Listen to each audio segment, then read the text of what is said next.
Here we go, Baruch Hashem, concluding another week of learning 5 minutes of Tefillah a day. And the truth is, I have to give everyone a tremendous thank you. We're up to the next topic of Tefillah in Rosh Pincus' Sefer called Nipul. And I'm just going to be honest, I have never gotten this far in the Sefer. I've started the Sefer many times, I've gone through big chunks of it, but we're a little bit past the halfway mark, so tremendous shkayach to everyone, and it's only the Schos HaRabim of learning all together that brought us to this point. So this type of tefillah is called nipul. Nipul comes from the word of nafal, to fall. It's the verb meaning to throw oneself down. As the pasuk in Devarim teaches us, V'esnapel lifnei Hashem, and I threw myself down in front of Hashem. And the truth is that already paints a picture of what type of tefillah this is.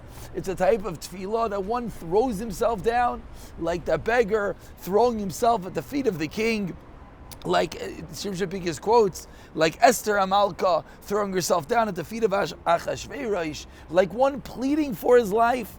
And Shearim Pincus explains that there's two details within the very basic type of tefillah. Number one is it's a tzura miyuchedes. It's a very specific form of tefillah. It's a form of ultimate subjugation, ultimate submissiveness, ultimate humility, ultimate lowliness, realizing that we're literally nothing, earth nothing, in front of HaKadosh Baruch Hu. And va'ayid, number two, is something that is all types of tefillah. Shahanava, that it's the humility itself, meaning one is the specific type of tefillah, and number two is that in general, this is what tefillah is. So says Shearim Pincus, how do we come to learn what is nipul? He says, let's learn it from the Rambam. And the Rambam discusses with regard to giving tzedakah to an ani. And let's read a few words of the Rambam together. The Rambam writes, that which an ani is lacking, that is which one is obligated to give the ani. If he doesn't have a clothing, you got to give him clothing. If he doesn't have certain utensils, you got to give him the utensils. If he doesn't have a wife, you have to help him get married. If he has a wife, and then, if he's a woman, you have to find her a husband. It's the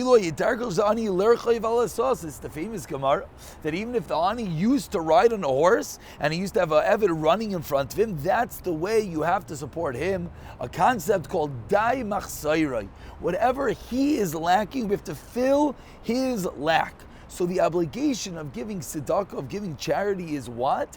Is not what I think the poor person needs.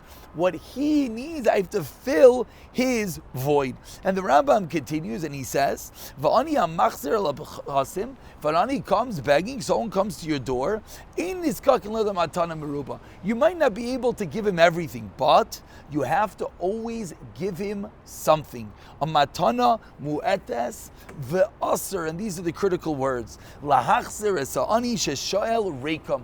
You're not allowed to just turn the ani away, even you have to give him something. Says Shearim Pincus, let's translate this into us being the ani, HaKadosh Baruch Hu being the door that we knock on. If we just translate the words that he just said, we knock on the door, Hashem has to give us something. It's a halacha. Just like if the poor person asks you for something, he has to respond. HaKadosh Baruch Hu has to do the same. But what's the critical ingredient?